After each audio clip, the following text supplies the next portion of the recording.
Magandang araw. I-solve natin ang exercises na ito. Use the first law of exponents in getting the product of each. Letter A, 3 raised to the power of 7 times 3 to the power of 8. Sa ating law of exponent, if A, M, and N are real numbers, then A raised to the power of M times A raised to the power of N is equal to A raised to the power of M plus N. Kapag same base ang pinag-multiply, add their exponent. Sa letter A, ang base ay 3. Same base.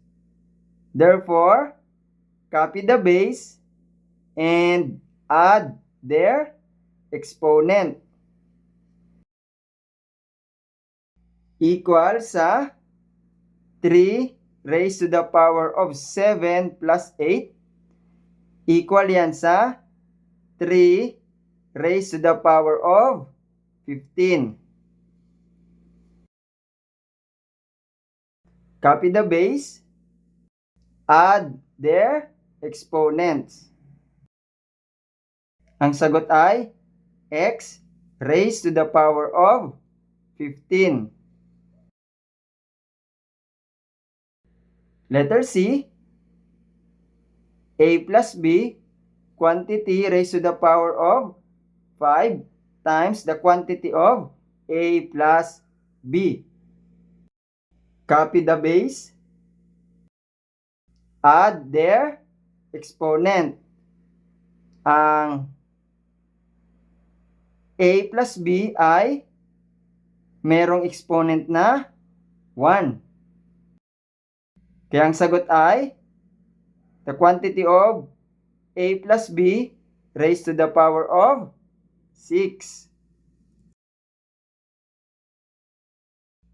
Letter D, x raised to the power of 3 plus A times x raised to the power of 3A minus 1.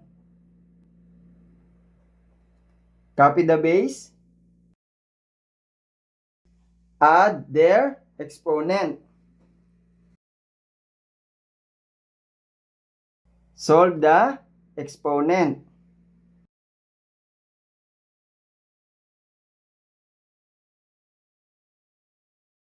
Ang exponent ay 4A plus 2.